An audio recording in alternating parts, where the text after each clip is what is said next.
Here are your Good afternoon. slides, Dia. Welcome. Go ahead. Yeah, thanks, Chris, for the intro. You can hear me. Give me a head nod or a thumbs up. I can hear you. All right. So as all of us join, we'll give it a minute or so. But just to say welcome, good afternoon again. You are joining the Arizona Fire Adapted Communities, the AZFAC member webinar for the afternoon of May 5th, 2021. Give it a little bit longer for everyone to get in their seats and buckled up and ready to jump into some great info today.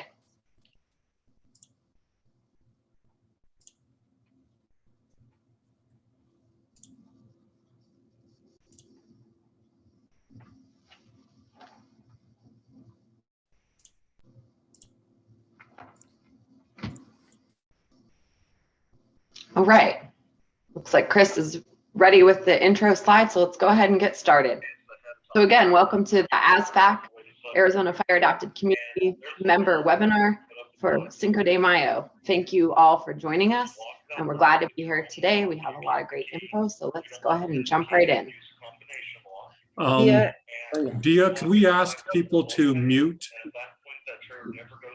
As a reminder, please go ahead and mute. I believe Chris can mute from the host, but if you're not talking, please mute your phones, computers, and leave your camera on if bandwidth allows. I hear somebody in the background. Anyway, go ahead. You're good.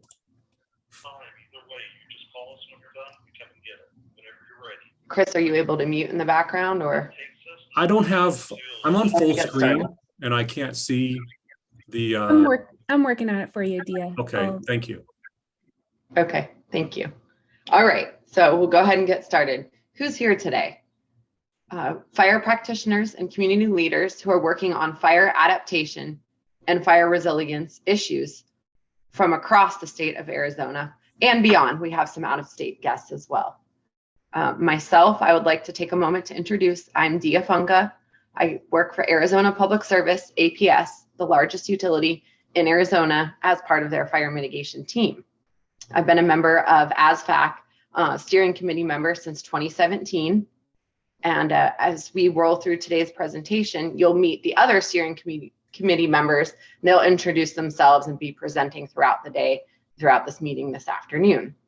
So with that, I would like everyone to go ahead and add their name, their organization, or their community that you're representing today, and one word that describes your fire resilience and adaptation efforts thus far. Whether, whatever kind of word works for you personally, with a group, with your community. So I went ahead and put my name and info in the chat. I'll help you navigate there if any of you are first-time users to Zoom. So what you want to look at is, on most screens, it's at the bottom toolbar. There's a little task or a little talk bubble that has 3 dots in it. Below it, it says chat. Sometimes on the phone, it's in the top task or toolbar. You click on that, it should open the chat over on the right-hand side of your screen, and you just type in the bottom right-hand box, all that great information. Please go ahead and put in your contact info, and like I said, one word that describes, your involvement with fire resilience and adaptation. Thanks all for putting things in. Planning, connection, fire education. I'm just reading a few of them off. It just already sounds like a great group and a lot of team players. And so again, happy you're all here and able to tune into this today. So with that, if anybody else sees on the steering committee sees a word or a group or a location they want to call out, otherwise we'll go ahead and move on to the next slide. Communication, preparedness. Okay, there's a lot of really good ones, and we'll touch on a lot of those today. As you continue to put in your contact info, let's jump into ground rules and agreements. Be present, be mentally engaged, not multitasking. Be willing to share with others. That's the intention of this meeting today. Be ready to learn and ready to teach. Reciprocity, it works both ways, right? Share the space that we have, even though it is virtual today. Offer insights, and most importantly, have fun.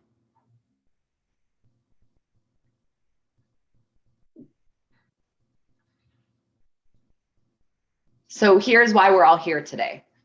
This is what we all want to learn. The webinar objectives for becoming an AZFAC member. If you already are a member, we're going to review what the important objectives are today. Get to know AZ fire adapted communities. What are the benefits of a membership? Number 2, meet other fire professionals and community members working on mitigating severe wildfire effects and adopting fire adaptation practices into these communities across our state of Arizona. Number 3, if you're not a member already, we're going to talk about how to join AZFAC.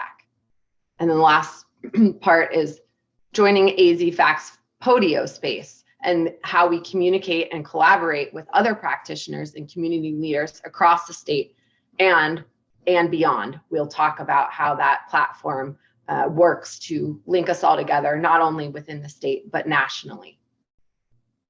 So with that, I would like to, again, extend the welcome and thank you for your participation today. I'll pass it over to you, Ann. Well, great. Thanks, Dia. And if you can advance the slide. My name is Ann Matek, and I represent the Greater Flagstaff Forest Partnership, which is a collaborative group here in Flagstaff that is having its 25th year birthday. And we are all about issues that affect forest health and restoration. And I put this slide up, and this is from the AZFAC website to really talk about US wildfire statistics, and this is updated for 2020. And there are 4.5 million US homes identified at high or extreme risk of wildfire. There is $5.1 billion in losses from wildfires over the past 10 years. There are 1 million acres that have burned in Arizona in 2020. That's more than double the 2019 total and 5 times the 2018 tally. And there are approximately 18,000 structures that were destroyed in 2020 alone. And this is really the problem. And I know most of you are aware of this that are on this webinar today. And we all know too that it's probably going to get worse before it gets better. And it's become a really large social, political, and economic issue within our country and even across the world. Next slide.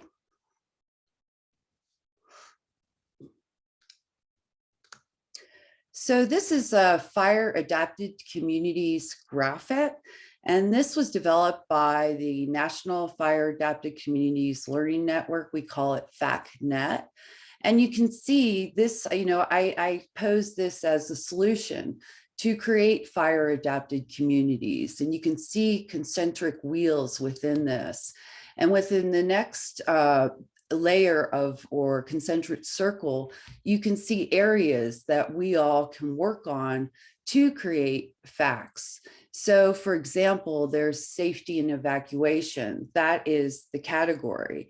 And then if you go down through the next concentric circle, there are areas that are actionable items that we can take to address safety and evacuation, like promoting Ready, Set, Go, or developing ingress and egress plans so that community members can exit their community if a wildfire should occur.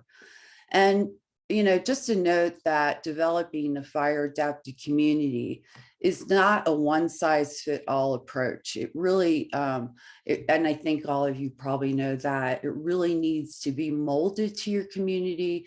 But I think this is a really good framework and it frames the solution. Next slide.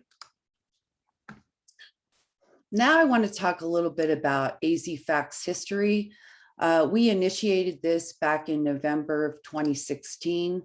And really the first couple of years were really a scoping period for us. We went around and talked to a lot of groups. Our first event was at the AFE, Association for Fire Ecology Conference.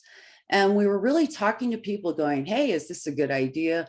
At the conference, we had several meetings. We set up an informational booth and we collected names from people that might be interested in this. And we also had an informal happy hour. After that, you know, when we were doing our scoping, we also formed a steering committee. So at that conference was our first steering committee meeting.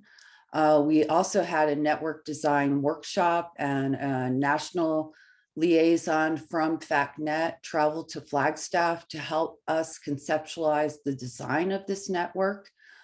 We developed foundational documents such as the charter, a mission, a vision. We developed a logo that you can see on the top there, and a website. And the website's really easy. It's azfac.org. And we did, over the years, many, many presentations and meetings with communities and also organizations across Arizona. I can give an example where we had a informational booth, and we did a presentation at the Fire Chiefs Association conference in Reno. It was really incredible to talk to so many fire chiefs and to really feel the energy that they had towards starting this network. Next slide.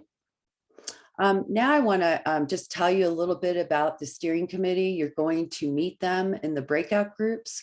Many steering committee members today will also present. Of course, you've already met me. The next one is Chris Jones, who's University of Arizona Extension. He is our steering committee vice chair. He's waving right now. We have Jim Morgan, who is the fire chief with Pine Top Fire District. I believe Jim is on a fire today, so we're sad he's not going to be here. We have Dia, who already introduced herself. Also on the steering committee is Carrie Dennett. She's with the Bureau of Land Management, and she is the Arizona State Fuels Specialist. We have Bob Betts, who's with the Prescott Area Wildland Urban Interface Committee, and he is the Emeritus Chair. We have Mark Brell from the National Forest Foundation, and he is the Arizona Program Forestry Supervisor. And we have Aaron Kassem, who is with Arizona Department of Forestry and Fire Management, and he is the State Fire Prevention and Mitigation Officer. Next slide. So I pulled a lot of pieces from our website because I really want you to go there after this webinar. Again, it's azfac.org. But this really talks about the principles and concepts of forming this network. It's really connecting, it's aligning, and producing. And so within connecting, you know, we're really trying to encourage and grow AZFAC membership. Now we're at that stage. We also want to, as you can see the link, the graphic on there, we want to link all of you so you can increase your capacity, you can increase your resources, you can increase really your motivation to do your work. When you look at the align piece, this is where you start to share inspirations and you share innovative ideas, lessons learned, you know, don't do this, you know, I tried it, it didn't work, and also best practices. And we're really just trying to engage our communities to reduce the risk of wildfire. And then in the produce column, we one of the ones I wanted to highlight here is really developing products that practitioners can use so that they're throughout their communities and throughout the state. And I'll also say not only developing products, but a lot of times products are already out there. And so I always call it like the beg, borrow, and steal. It's better to do that than create something, you know, reinvent the wheel. And so that's a lot of what I think this network can offer. And finally, on the produce is, you know, we really want to influence municipal, county, and state policy direction, and also funding sources, you know, helping all of you potentially with funding sources, but also with the network itself. So next slide, please. And on our website as well, we have our mission and vision. I do want to read the mission. It is to create fire adapted communities that understand the beneficial role of fire on our landscapes, embrace responsibility for their risk, and take actions to protect the social, economic, and ecological values threatened by wildfire. And you can also visit it there to look at the mission. Next slide.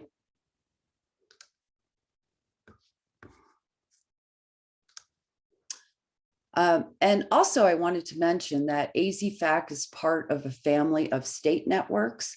I mentioned the FAC Net, which is our national network. Well, FAC Net connects national practitioners. And so the state networks are doing the same, but within their states. And we're going to talk today a lot about the benefits of AZFAC membership. And one of them is to be able to access national and other state network opportunities. So for example, there are webinars, there are learning groups that you can join. I am co-chair of the Wood Utilization Community of Practice. That's an example of one of the learning groups. There are workshops, and we're hoping once COVID gets better that we'll be able to have in-person workshops again. And there are trainings that you can tune into. I know some of the national and state networks have fire ambassador trainings. They have home ignition zone trainings. And there, excuse me, there will be professional development opportunities as well. And here is our, excuse me, next slide, please. Here is our membership page. It's really easy to become a member. There's also benefits of membership that Mark will cover later, but this is also on our website as well. And next slide. So now that I set the stage and sort of gave you an idea of what AZFAC is about and our goals and our objectives, we're going to move into a breakout room. And during this time, you're going to be able to meet steering committee members. You will also be able to meet other fire adaptation leaders across Arizona. And you will have a facilitator who's a steering committee member in your group, and they'll describe the meaning and benefit to them, you know, of being part of AZFAC. And then you're going to be able to ask questions or provide your thoughts on connecting with other peers throughout the state. So I know that Mark is working on this, and we're going to move to breakout rooms. We'll see you back here in about 15 minutes at 1:30.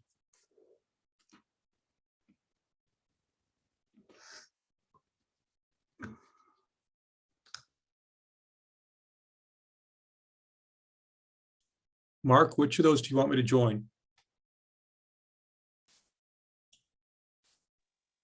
Oh, it doesn't matter, Chris. I'm jumping into 6. I don't know how I jump in. Okay, so did you set up a number 7? No. It's empty. How about you jump into, I'm joining 6. So you just pick one. Just pick one, huh?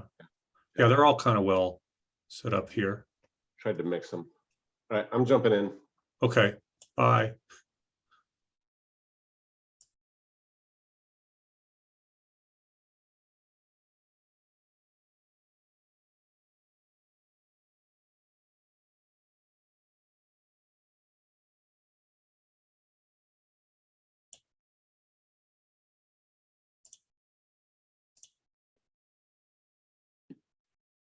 Hey, Chris. Hi, Emily. I just joined, but I might go back out and just make sure everybody got assigned, because I took a look there and it looked like there were just a few names. So I'll come back.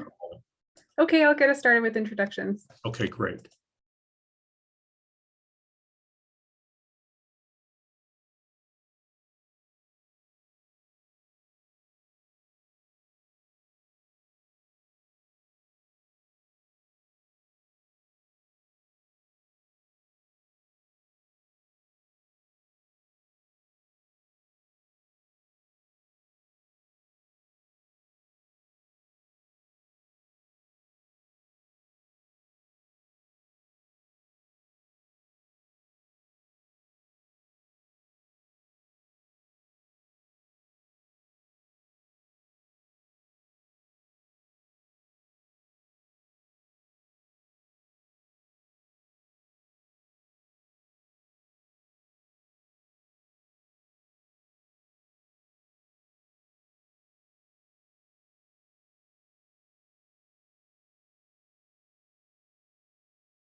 since we do have some wildfires occurring the northern part of my covered territory near Mojave. So nice to be here. Thank you. Good afternoon. I'm Morgan O'Connor. I'm the Arizona Department of Environmental Quality Community Liaison. I'm stationed in Flagstaff, Arizona, and it's good to be here today. Thank you. Thank you. Emily, if you let me interrupt here, working as kind of the background Zoom master, what I'm noticing are people are still coming in late. And I think one of us isn't there to assign them the rooms. They're just going to kind of sit there. So I know you got the ball here. Sure. And I am going to share one thing that really meant to me. Last year, we hosted a webinar for Cobra Valley, the Globe Miami area. We were talking about wildfire issues. And I really wanted Jim Morgan, who's the fire chief in Payson, to be our keynote speaker because he's just the #1 for this type of thing. As you know, everybody in 2020 were fighting fires. And he could hardly talk to me the whole time because he was fighting fires. But when it came to the day that I needed him, he was on there and gave that presentation. So that was so valuable to me to be able to have that type of resource because of AZFAC. And that was one of the big things that matters to me. So having those relationships. Thanks, Chris.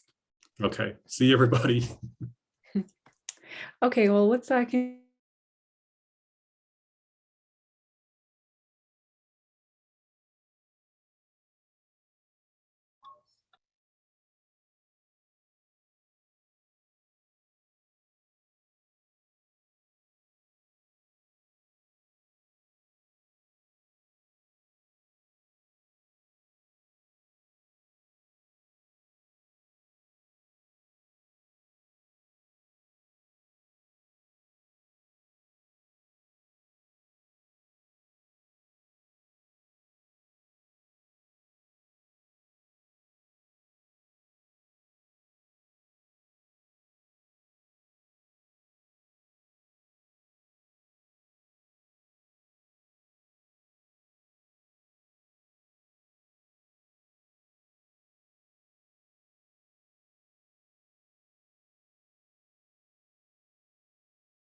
Hey, Jane, we are in breakout rooms right now. We're going to be coming back in just a few minutes. So I could put you into one, or you can stay here and just wait till we get back to our main program. We've only got about 2 or 3 minutes left on those breakout rooms.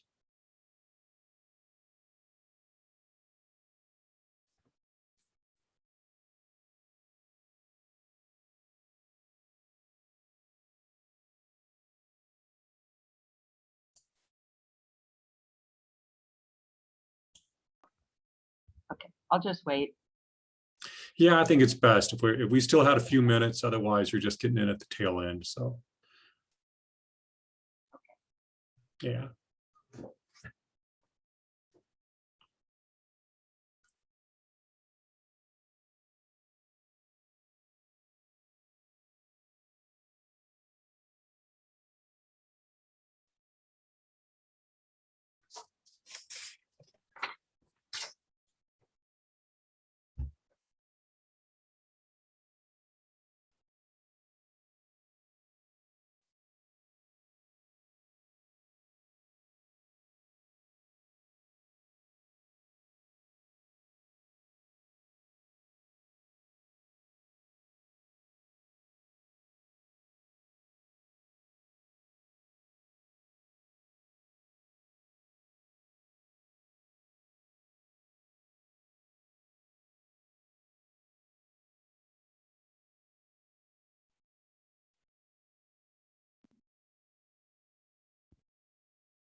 All right, good to see everybody coming back. I hope that that session went well.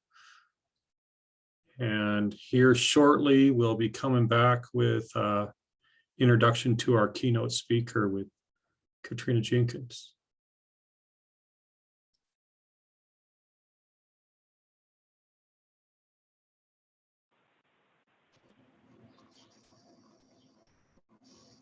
All right. We've got everybody back.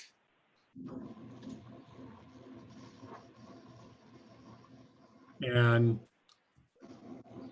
really welcome to keep your cameras on, but please go ahead and mute. And that way that takes care of some of the background noise.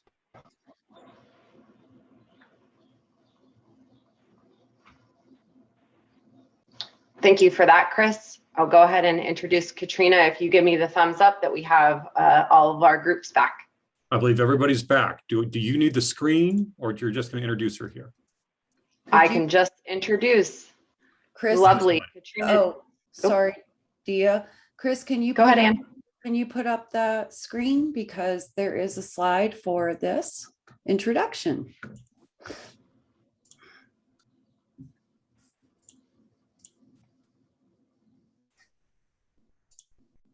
How's that?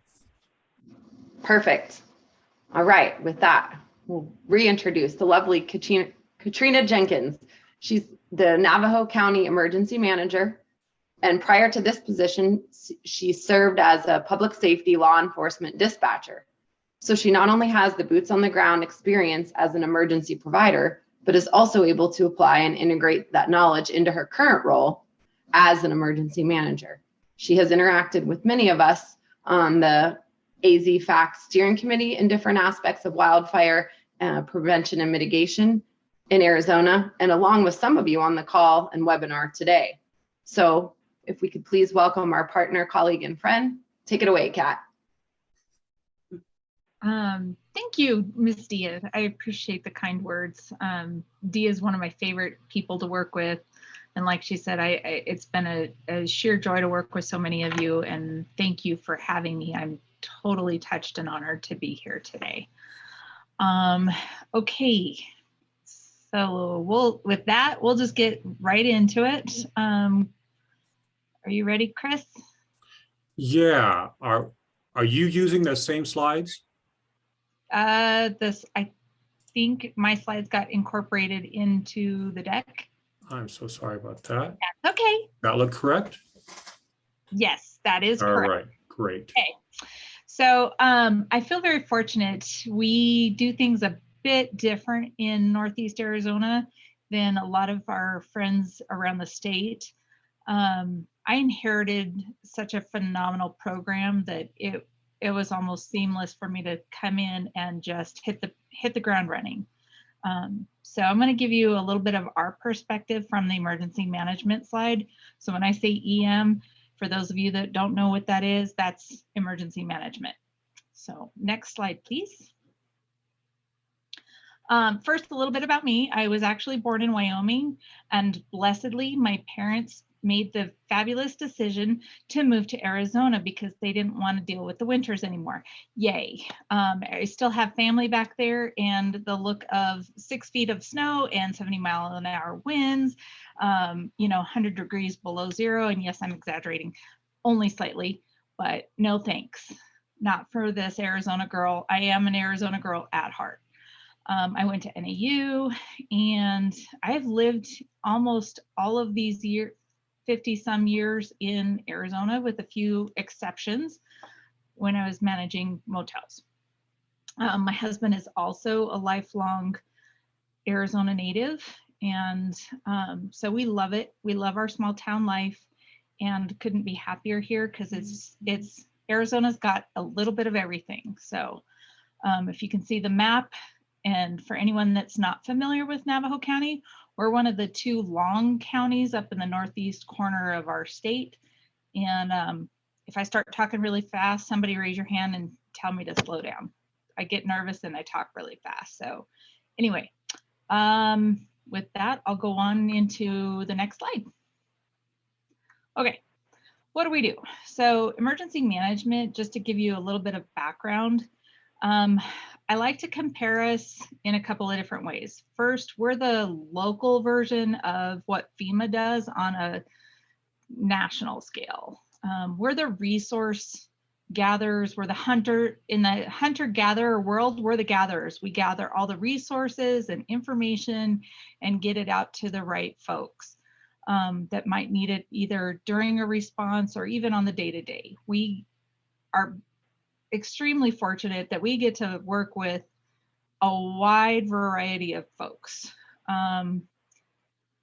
So our biggest goal is always to be prepared for any disasters and to make sure that our communities are just as prepared. So that's kind of the overarching premise for what we do. We work with plans, whether it be a community wildfire protection plan to make sure your communities are protected, or it could be a mass care plan for sheltering during a disaster event. We have lots of plans.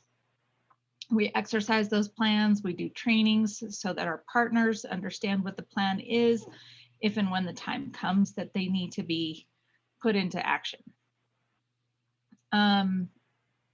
The next part of what we do is not as often. We call it the Emergency Operations Center when we get activated during a disaster of whatever kind. It could be a man-made disaster such as a hazmat spill, or it could be a natural disaster, floods, fires, fall into those categories, etc. As I was saying, we're kind of the gatherers. We work on all kinds of things, communications, for example. If there's a breakdown in communications lines, such as data or telephone lines, we might have to bring up our ham radio operators and have them relay information. We communicate with our public through our PIOs, and I know there's at least a couple of PIOs on this webinar today, so yay PIOs, couldn't do this without you. And then just, you know, communicating where people need to go and how they need to get there if there is an evacuation. So there's all kinds of different communications out there, and we work on pretty much all of them. Mass care, logistics support, all of those and more.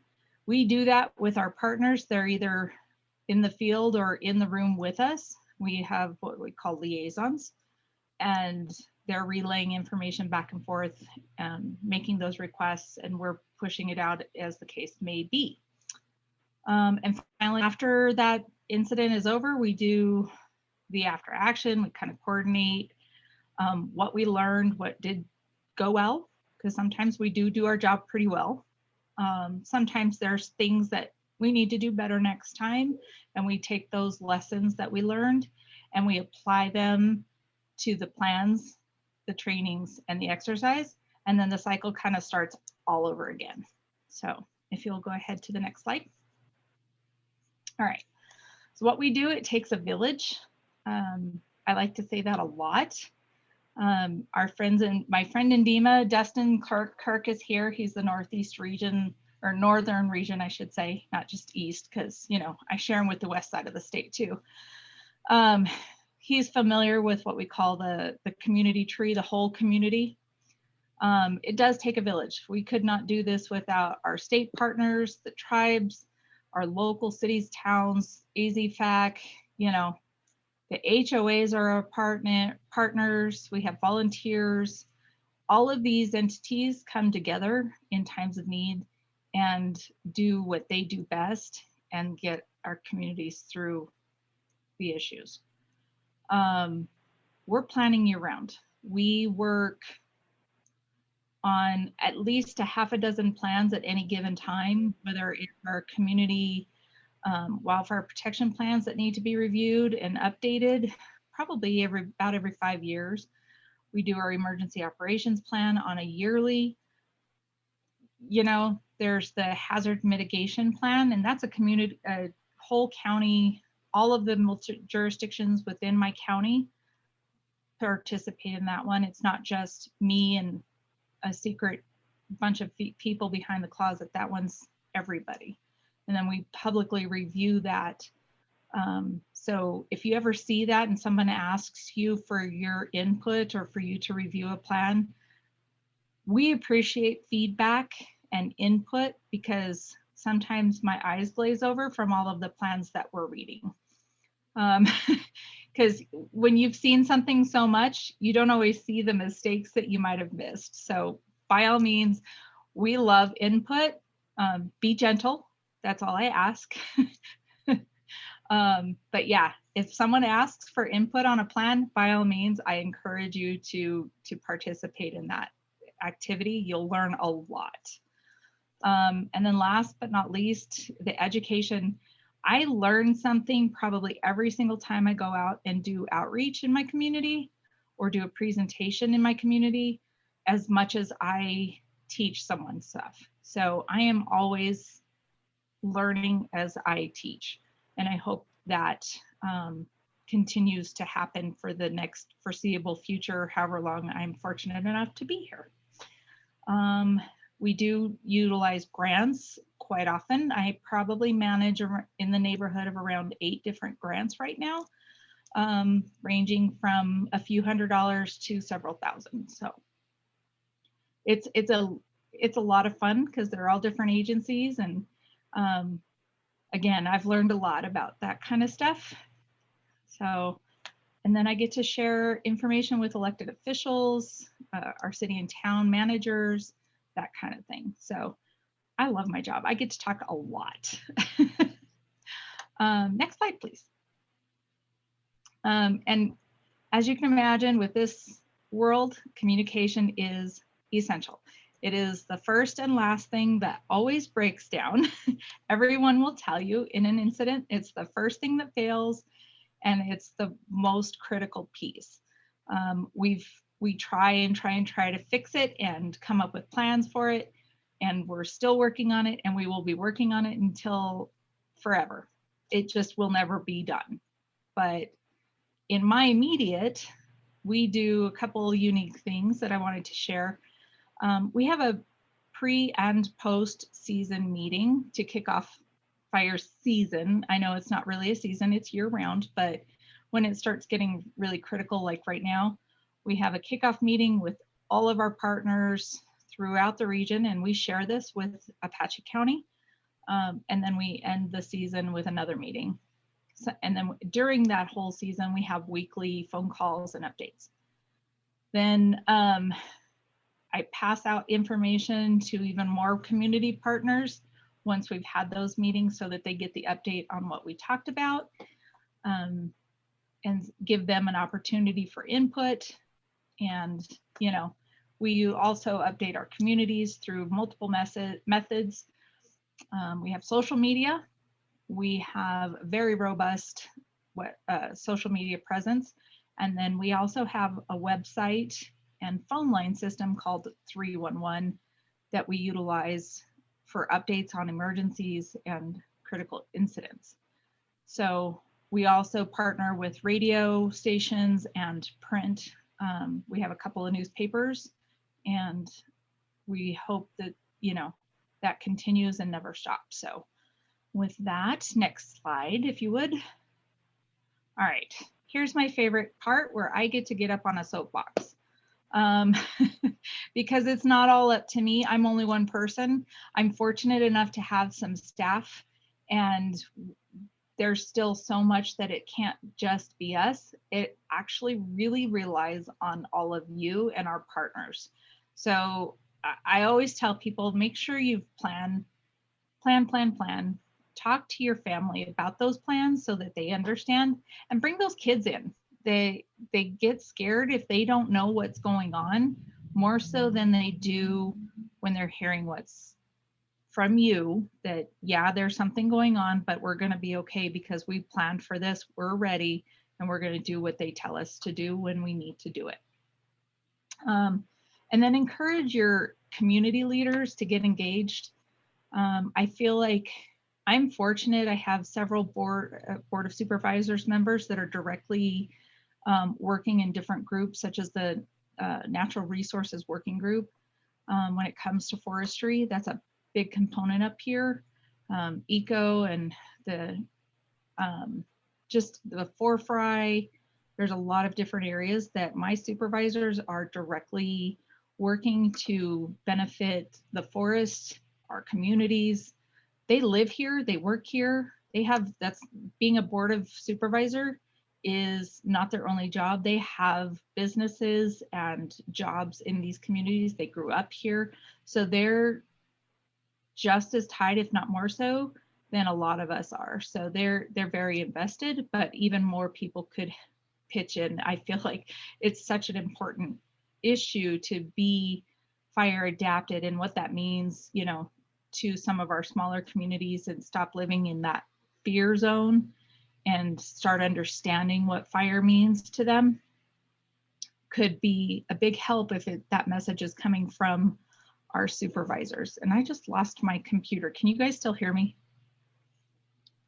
Yes. Yes. Yes. Okay. I don't know what happened, so I'll keep going. I'm just about done. Sorry, my screen just totally went blank and it threw me off.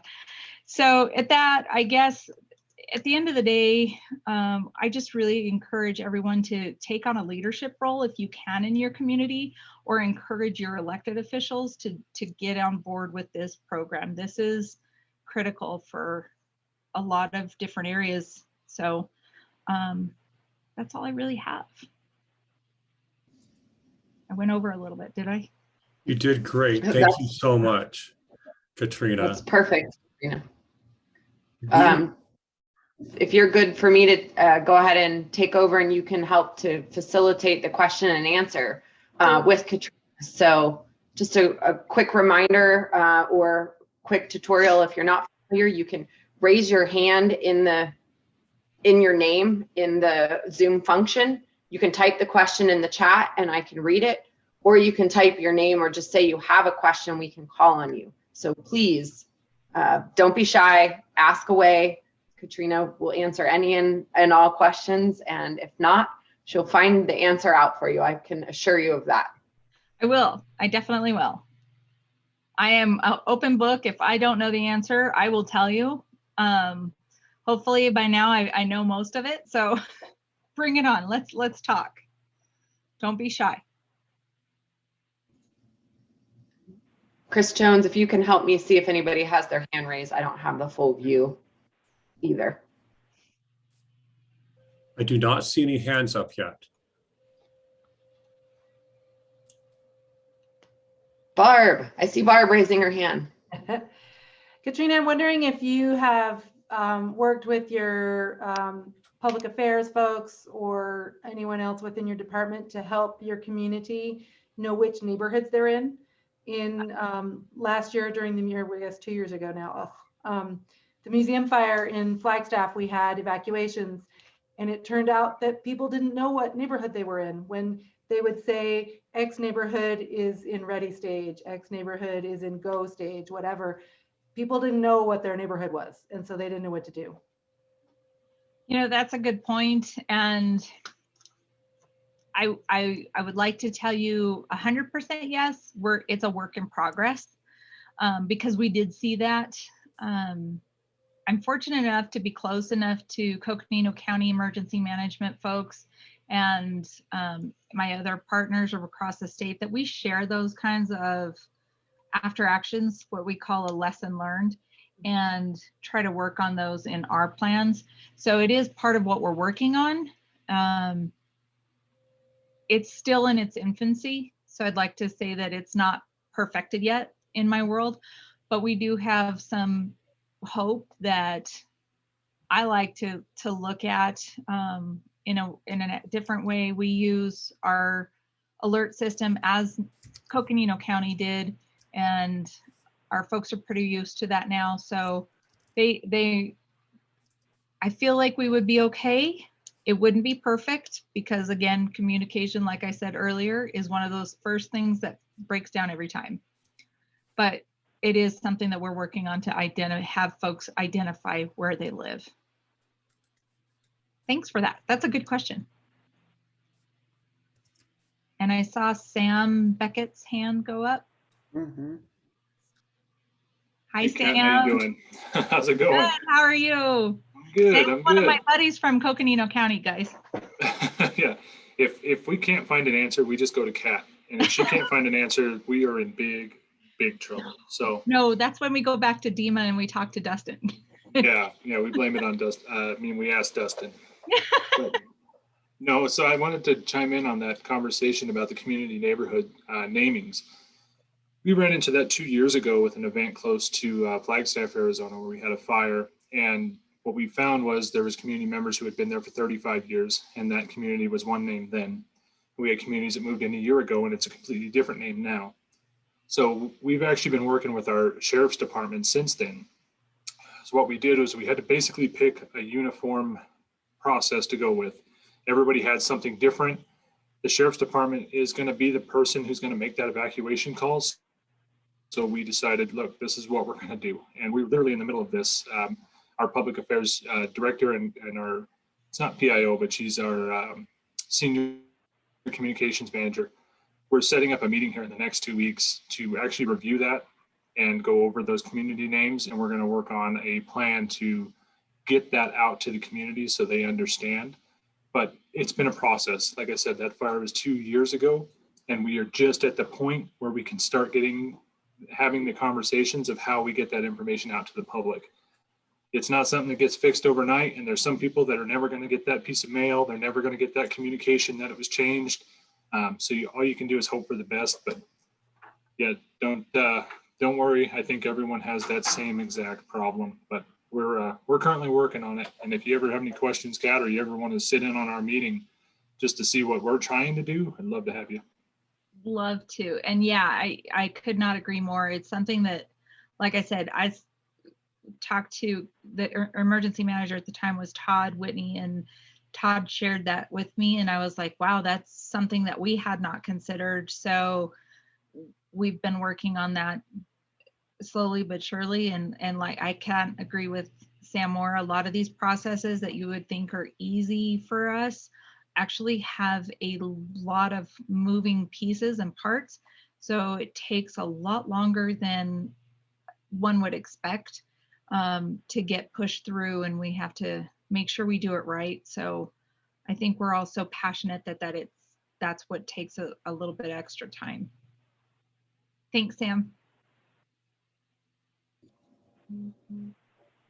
Thanks for the question. I see one in the chat from Chief McCulley, from Kevin McCulley. To you, Kat, what has been your biggest challenge in fire prevention or fuel mitigation? You know, we've been preaching FireWise and mitigation for years. Since Rodeo Chetaskai has been 20 years. Having people take ownership of their land, but also stewardship of the forest around them is a struggle. And I'm sure everyone on this call can agree.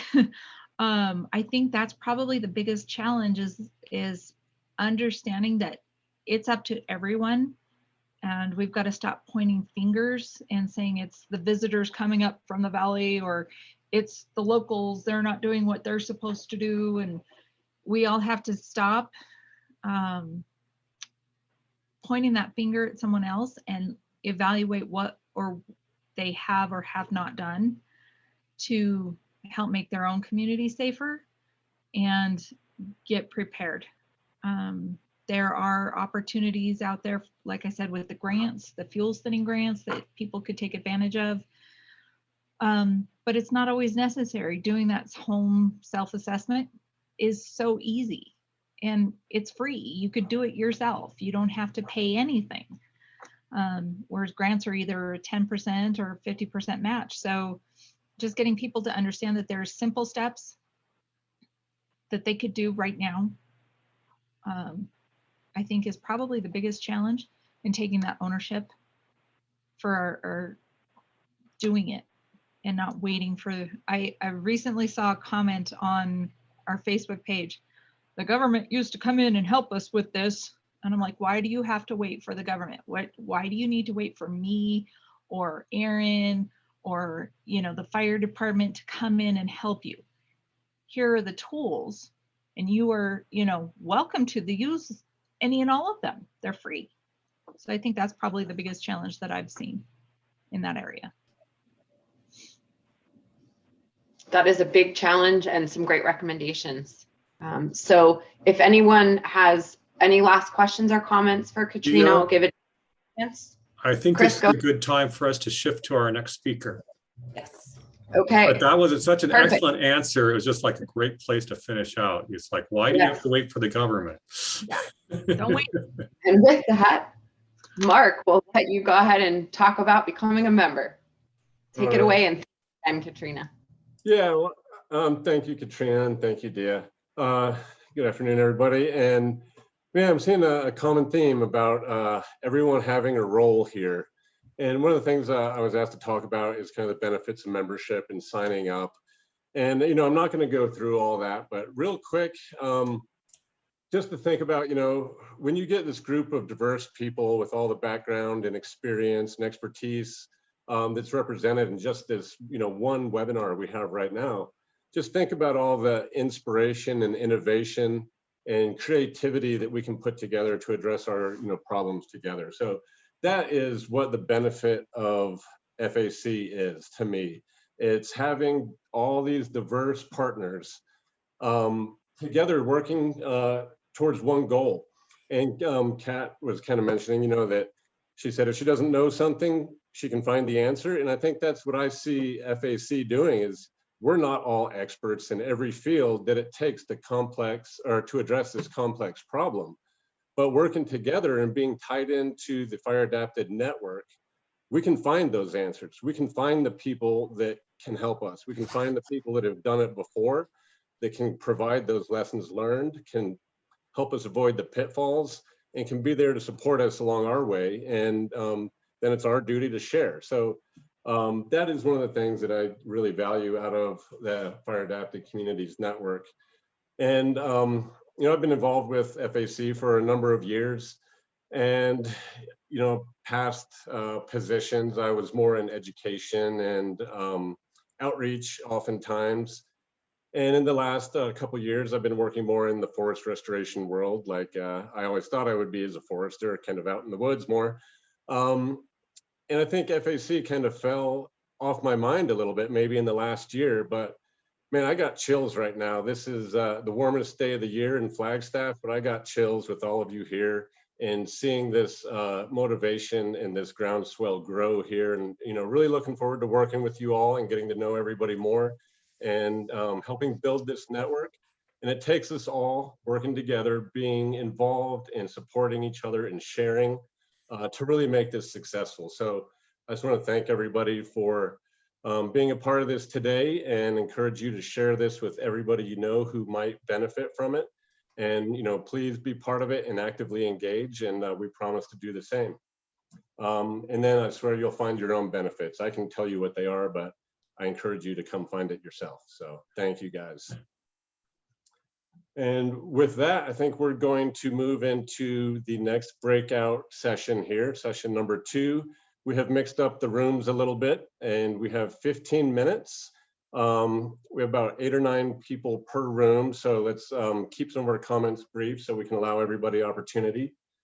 Topic for this one is, given that this past weekend was National Wildfire Mitigation Day on Saturday the 1st, this is still Wildfire Mitigation Week, and in my mind, Mitigation Month and year. So with that in mind, we're going to share some ideas of what works, some innovative ideas that we've seen, or some other solutions that we'd like to work together with our partners to implement in the future.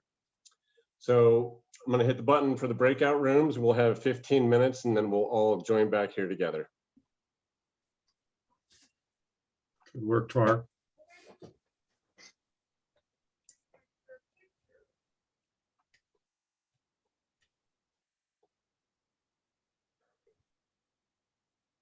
Let's see.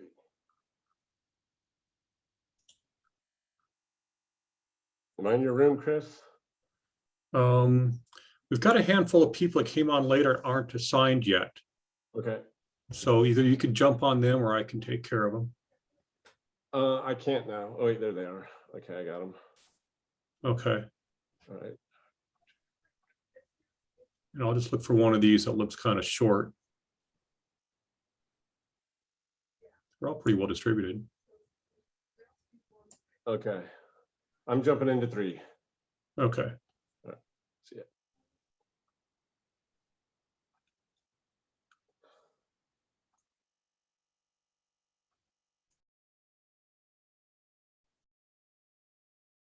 Actually, okay.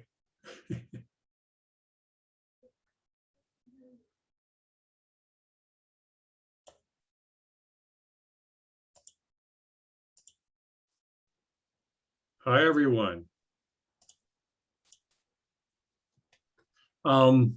Thank you for joining us today. I think it'd be nice to go ahead and just do another introduction. And as we said, we're talking about Wildfire Community Preparedness Day and just some ideas of different tools or activities or projects or ideas that you have that you think would be good for mitigation in the community. And so my name is Chris Jones. I'm with the University of Arizona Cooperative Extension. I am the Gila County Extension Agent. I'm based in Globe and been doing natural resources and horticulture type of programming. And I've been working with Mike and Janet Brandt, the Pine Strawberry Fuel Reduction Group up in Pine Strawberry. They have this great trailer and they hold their event and they share all kinds of great information. And I think having an event where you're able to just get the community out and talk about it and people to meet each other is a great idea. So with that, we can share it with others. Jackie, I see you're unmuted. So would you like to go? Oh, thank you. I had mentioned to the previous group, and I'm newly retired. I've been out of the state. I've lived in Southern Arizona for 28 years, but I moved out about 6 to 8 years ago to seek other work. I'm retired. I am a RN. My primary was emergency medicine. So my little community, Elephant Head, which is outside of Amado, Arizona, we have the volunteer fire department. And probably 25 years ago, I was on the board, and it was kind of fun to get into the very basics that we had, and it's grown over the years. Now that I've returned to Arizona, I'm sitting here looking at my acreage and all my, I have over 100 trees of mesquite, and I'm thinking about, oh my gosh, this is going to be a hot summer, and we could potentially have a fire in this area too. And what can I do? And what can I do to help? And also we have new neighbors. Even though this is a rural community, we got new neighbors that have come in since I have not been here full time. That's great. And thank you for sharing that and mentioning that you're a retired RN. One thing I've been looking at is the wildfires becoming so common and ubiquitous that wildfire smoke is becoming a real health hazard. Big And problem. one of the things they're saying with that smoke is it's not just 2.5, microns, whatever that particular matter is, it's 1. They are really fine particles, and so they can really wreak a lot of havoc. So raising people's awareness of that should be another. And again, is that is the N95, since we're using N95 for COVID, is that also appropriate for smoke? I don't know that right now. It's as close as we're going to get, and the room filters, and if you're in the way, they say people just need to watch it. Yeah, no, it's really emerging. They're just starting to talk about it. So thanks for sharing that. Terry, would you like to go next here if you can unmute? Yeah, Terry Hudson with Bonfire. I guess I can jump right into the conversation. One of the things that I think could help the organization is just taking a step beyond planning and figuring out a way to implement a plan that is implementable. That's kind of one of the angle or the points that I always emphasize while working with the state and the feds was not only you want a status of your area, but you want to know how to treat that, and the management plan needs to go into those plans. Thanks for mentioning that, Terry. We are currently working with EM, now that we know the acronym, to do our community wildfire protection plans for the county, and we want them to be implementable and on the shelf and usable. Okay, Karen, I see you have your camera on. Why don't you share, please? All righty, Chris. I'm Karen. I'm a retired Forest Service PAO. I was on the Coconino National Forest here in Flagstaff for most of my career. You see, I've got my little buddies behind me. And I'm still active in public information and education. And I guess my thought is you can't do too much information and education. Okay, good. Manny? Okay, so okay, go ahead. Good. You're still muted. There we go. We hear you. I'm with ADEQ, and I represent as a community liaison Apache, Navajo, and Gila County. So I'll probably be working with you at some point. And I just wanted to answer. I have a resource for Jackie. We actually, ADEQ is doing a smoke forecast, and that might be of value to all of you. And you can find that at azdeq.gov. And then you do /, and then it's wildfire forecast, all one word. And what that is going to do is actually they're going to do a forecast on the larger fires of where the smoke plume is going to go. and you'll be able to put in a certain zip code of where you think you're at, right? If you're coming up my way, which is in Apache County for the weekend, and you think there's smoke going to be this way, you can type in the zip code and it'll tell you what the concentrations are going to be and where the smoke plume is going to go based on the wind patterns and such. Anyway. Really neat. Thanks for sharing that. Yeah. Hey, Manny, are you going to be doing that for prescribed fires too? Let me find out and I will get back. I don't think so because this is very labor intensive. The prescribed fires are different. This is for the wildfires. But I can bring that back and ask them if that could be done. I just know that the prescribed fires, there's so many of them all at the same time that it's kind of a little bit harder to model, right? And hopefully a prescribed fire isn't making the amount of smoke that a wildfire can. It should not be. Hopefully, yes. Not my experience, but that's what it should be. Those are some of the graphs they show, but you just never know, right? What was that one in New Mexico, Los Alamos? So, okay, Francisco, if you could unmute and share. Sure. There we go. Good afternoon, everyone. Francisco Salazar, I work for the U.S. Forest Service. I'm the Southwestern Region Prevention and Co-op Fire Program Manager. So I kind of oversee all of our prevention techs that are down at the forest level.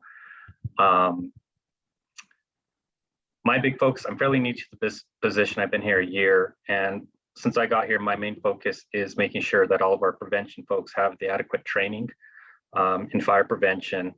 And so this year alone, between January, February, and March, we offered 3 prevention classes ranging from Prevention 101 all the way up to 310. And we got over 100 people through those classes in those 3 months. And it was really surprising to me. I have a feeling like that in the Forest Service, we have a tendency to focus just on the national forest, just on the green, just on the federal property that we're managing. But throughout these trainings and teaching these courses, we learned a lot that, you know, we develop these prevention plans, and it is so important that we include all of our stakeholders, all of our communities. We need to be reaching out to folks and tackling this huge task all together. So that's kind of been my focus. That's great that you have good turnout. And if I could share my email and get on your mailing list, I'd love to be able to help. Absolutely. Share that and maybe participate sometime. All right, thank you. Dina Jorgensen, I believe we were just talking this morning. Hang on a sec. I hear you.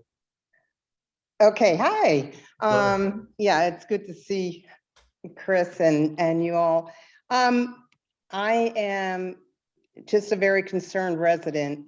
I worked for 20 seasons at the Lakeside Ranger District as a wildland firefighter, and I've been a school teacher and recently retired from Blue Ridge School District. But I'm located now in Star Valley next to Payson and am concerned with what I can do and get my neighbors involved as far as getting help for fuel mitigation and getting it done. The Forest Service, fortunately, has put in a fuel break behind our subdivision there in Star Valley. But, you know, Payson has been resistant to adopting a Firewise ordinance. I'm not sure the status of Star Valley, but I know with, like you said, the frequency of the fires and the intensity of the fires that we're starting to see these last few years, that it's critical that the education information gets out and people like me, whatever help I can get or give, I'm all for it. And that's why I joined AZFAC, to see what's going on and how I can be of assistance or resource or learn more stuff. So that's essentially where I'm coming from. Well, thank you very much. You betcha. And Kelly, love to hear from you because we're almost up to it's 2:15. Hello, my name's Kelly. I work for Navajo County Emergency Management under CAT. So what I would just like the community to become aware is that we are a resource. We do work with the fire stations to help with mitigation. We kind of partner with them as far as grants and fire restrictions. We kind of do more of the behind the scenes, but we do have a lot of information. So we just really focus on the community awareness. Well, thank you. Yeah, we really enjoyed hearing from Kat, and she sure seems to be popular. So if she's your colleague or your boss? Yes, she's the emergency manager for the department. Okay, she's your boss. Yeah. Yeah, She's pretty okay, well, awesome. that sounds good though, yeah. So we're gonna have to go back in just a moment here, but just any other things or thoughts about Community Preparedness Day, an event that people had a good time with briefly, or something that we should be doing, but we're not, like smoke? I wonder if the trailer that you're talking about that's in Gila County, I wonder if that could do a road show and come up to Navajo County when everybody comes up here. We don't have anything like that I know of. But I think it might be nice to share that resource and educate the Flatlanders that come up to our neck of the woods and start the forest fires. Because I think there's been like 8 fires so far, and they've all been 9 fires, and one's only been caused by by lightning or something. All the others have been caused by humans. I know they get started by people, and I can talk with Mike and Janet Brandt. They aren't here today because they had something going on, but they're part of the AZFAC, and that's exactly what we're trying to do. So why don't I try to get the two of you connected and see if we can make that happen. I think that would be a great, for a weekend, especially a popular weekend, right?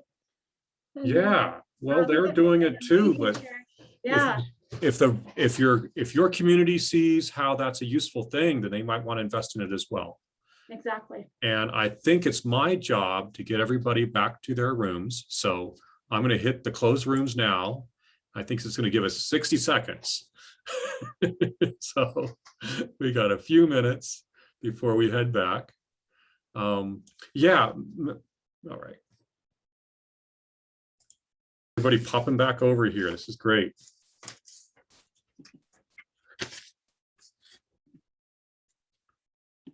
And so our presenter is all ready to go. Is there an introduction? I don't think I have one, and I can just go ahead and get started to keep us on time. If does it look like everybody's back, Chris? Yes, please go ahead and introduce yourself, Emily, and we'll just jump right in. Great. And can you see my slides okay? You're looking good. Great. All right. Well, hello, everybody. My name is Emily Troisi, and I work for the Fire Adapted Communities Learning Network. I'm calling in from Boulder, Colorado, and I just want to say a big thank you to Anne and the rest of the steering committee for inviting me to be here today. And I'm very excited to chat with you all a little bit more about the benefits of peer learning. And what we've seen at the National Network are the opportunities for connecting wildfire resilience practitioners, such as yourselves. So I don't have a lot of time today, but really quickly, I just wanted to introduce you all to the Fire Adapted Communities Learning Network. FAC Net is a national network of fire adaptation practitioners, such as yourselves, who are working towards moving good fire forward in their communities. We started in 2013 with 8 community-based members that helped identify and shape the need for the network, and have since grown to over 24 core communities, 150 affiliate members, and half a dozen state strategies that are either established or in formation. Some are networks, while others are discussing other models of statewide FAC work.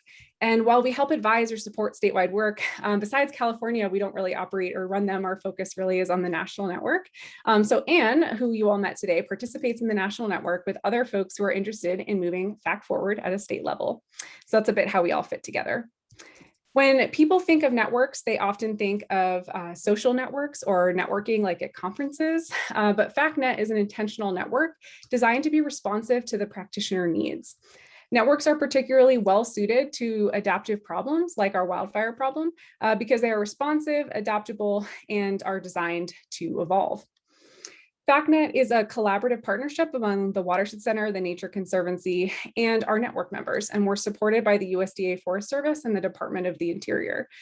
We recognize that no single approach will solve all of our wildfire problems, and as a result, FAC Net utilizes an assortment of strategies to help improve wildfire outcomes. One of the main foundations of FAC Net is peer connection. So FAC Net does a lot of things, but one thing I've been asked to focus on today by Anne was the peer connection piece of our work. And this graphic is a little fuzzy, so I apologize for that, but it's from an evaluation that we conducted a couple years ago in the network. And it shows just some of the values that network members receive from the network that they self-report. We learned a number of things about what folks get value from the network that emphasizes the role of learning from and connecting with other practitioners around FAC. And peer connection can lead to things like mentorships from others who have been doing this work for a while, idea generation when bringing creative thinkers together to share ideas, practice dispersal when one idea is shared with another community, and more. It's not really just enough to hear about a project once on a webinar. And so I always say that being part of a network or being part of FAC Net allows for the conversation to continue. And as you can see here, all of the respondents agreed that members add value to each other's work. So we offer peer connection in a variety of ways, from connection calls with small groups to more intensive learning groups, such as we just hosted one around community wildfire protection plans, for example. We're hosting one around smoke currently. But another way that we specifically offer learning and connection opportunities is through this online collaboration platform called Podio. And each one of those opportunities has different purposes, designs, and considerations. And Anne asked me specifically today to focus on Podio because it's a tool that AZFAC would like to use to connect practitioners. And I'm not going to go into how to use Podio at this time because a tutorial will be offered to members at a later date if you decide to join AZFAC. But I did want to share some positive experiences that we've had in the national network from using this tool. So don't get too bogged down in the tool itself and instead focus on the communities, the benefits of continued collaboration and relationship building between communities. So what is Podio? Well, it's a mix between kind of like a social networking site and a project management tool like Basecamp. You can host a calendar, a resource library. You can chat with folks, share updates. It's semi-private, so you have to be a member to see it. You can link it to your email if you want daily digest about what folks are doing, or you could sync it to your calendar so you never miss a meeting. And it does work with all of our federal and state agency members have access to it. It's run through Cisco, so it's a verified platform. So what I am going to do today with the rest of my presentation time is just highlight quickly the 3 top things that we hear from people in our network about what they value about using a connection platform such as Podio, so that you can also get excited about signing up for AZFAC and using their platform. So one of the main things we hear from practitioners across the state is that, or across the country, excuse me, is that they want a place to share and catalog resources. There's a lot of really great information and examples out there around fire adapted communities and other wildfire resilience resources. And so having one place where practitioners can come together and share their favorite resources or products that they've created, and just get examples from other folks about the types of resources and products that they're using has been very beneficial to our network members. And it's one of the main uses of our Podio space. So not only do we catalog and share resources that we think folks might be able to refer back to, but it's also a great way to just share new and emerging things that have come up. So for example, you can see one of my colleagues shared a recent scientific study that she came across, and they had some conversation around that. Another way folks kind of get feedback on some resources that they're creating as well in their own communities. So that's kind of a cool way that Podio gets used. One of the other huge things that people love about Podio is just simple access to this network of peers. Whenever somebody asks a question in our Podio space, the usual result is a host of people chiming in saying, well, here's something that I've done before, or, well, I've tried this before and it didn't work so well, and here's why. Or here's a couple resources that I looked at when I was making the start of this product. So whether you're looking for grant information, you're asking for resources pertaining to a specific ecosystem or a specific activity, or you're just trying to get collective mind input from peers on a project or resource, Podio has been a great platform for us to do this. We share failures, we ask questions, we get input on drafts of things that we're working on, and it's a great way to collaboratively interact and connect with other practitioners who are also doing this work around the country and around the state. And as you can see from these two examples, one person was looking for information about home assessment survey collectors, and another person was looking for specific resources on the interactions between prescribed fire in a landscape and where wildfire has occurred. And this is just a screenshot of a couple of the comments and conversations that happened. And it's just kind of an example of the types of great dialogue that we have in this Podio space in between our in-person and other learning opportunities. And lastly, one thing that we always hear from our network members is that Podio and just being part of a network in general makes you feel like you're not alone in this work. Working in community wildfire adaptation can be mentally, physically, and emotionally exhausting. And in some places, sometimes you're the only person who is the FAC coordinator or the WUI coordinator or the only FireWise lead. And so peer connections mean finding people across your state or across the country who understand your wins, your challenges, and who are there to be your cheerleaders and your support system. So whether you're celebrating winning an award or getting some sort of recognition, whether you're celebrating getting a grant or moving some sort of project work forward, building relationships with peers across the country can provide a way to gain support for your work. Staff of our network, for example, really look for ways to highlight your wins and your successes, and we work really hard to lift you up in a field that sometimes can be very difficult and overwhelming. So that's something that we hear from our network members that they really appreciate. And lastly, I just want to leave you all with a few tips for engaging in peer learning. These are collected from across our network and what we've learned over the 8 years or so of FAC Net's existence. So the first is to show up as your authentic self. It's okay to not have all the answers. It's okay to be new in this work. People are excited to learn from you and connect with you. You're a human first and you have lots of like experiences that are valid. And so our network members really appreciate that we've created a space where they can show up and be themselves. Secondly, ask questions. You might be brand new to this work, or you might be in this field for 15 or 20 years. It does not matter. Asking questions is a great way to learn something new or help bring out the details of the topic at hand by taking the conversation a little bit deeper. By acting inquisitively and making that a framework for engaging in the network, you can really help uncover some good learning. Third, share the how and the why. So in the years that we've been doing this, we've learned that to help transfer practices between communities, it's not enough to just share about a success. If you're trying to help others implement things, you have to share about the how. So this might include the capacity that you had to pull off the program, the funding that you had, the partners that you engaged. It's a good idea to share the nitty-gritty details and spend time in those things, because that's how people get the information that they need to implement those sorts of programs in their places as well. And we do this a lot through peer learning exchanges or peer assists, where someone says, hey, I like what you're doing over there in Tahoe. Can we get together and talk more about this? And for number 4, just make time. You get out of it what you put into it. I say this about Podio in particular, but anything related to peer learning and building relationships, you have to prioritize that. We're all busy. A lot is going on. And of course, everybody understands that things come up. But what we've seen in the national network is that when folks prioritize sharing and learning together, they get a lot out of it. And lastly, give as much as you take. This is a foundational concept of intentional networks, is that they're really based in the culture of reciprocity. So don't just come to an event or a learning opportunity or to Podio to take, but come to give as well. And I think you'll get a lot out of supporting others just as much as you take from learning from others.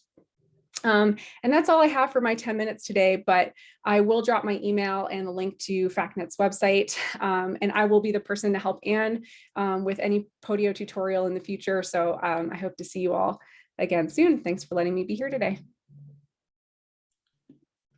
All right, thank you very much. Well, Just need the last screen, Chris, I'll please. bring that screen up. Or the second to last screen.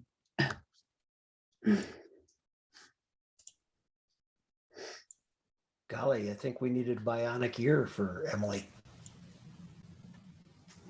Sorry, Bob. Oh, okay. Here we go. Yes, this is wonderful. I'm gonna wrap it up here, and I first of all thank all of you so much for being here today. And my ask of you is to join AZFAC. It's at azfac.org/membership. It won't take very long, and it would be really great to start connecting you with others. Once you've joined as a member, you'll receive an invitation to join the Podio space that Emily was talking to. And then eventually there is a good help on the Podio to use it, but also we will schedule some Podio trainings for members in case you need a little additional help. The other thing is that, we really just want you to begin to connect, align, and produce. What we were talking about earlier in the webinar.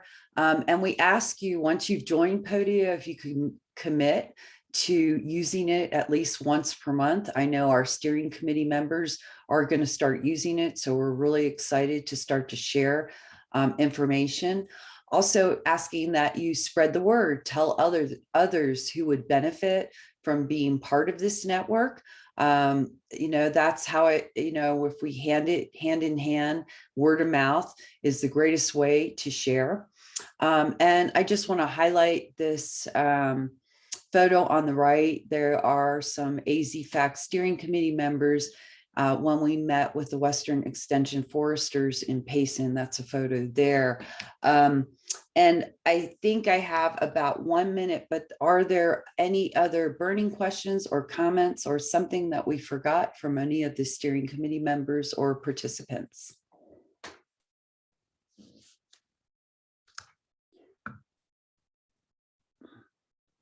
And Mark did say, I can't wait until we can all meet in person again to learn more and work with everyone. So that's really nice. Thank you, Mark, for that. So at that, if you want to go to the next screen, Chris, please. With that, I just want to say thanks again for your time and energy. And there's a little quote there for you to read if you're interested, but we really, really appreciate your time. We look forward to meeting all of you soon, and especially we'll start communicating through Podio, and there is a calendar there, there are photos on there, there are products on there. Also on our website, there are a lot of products as well. But thanks everyone for being here today, and we will, I'm sure, be seeing all of you again soon.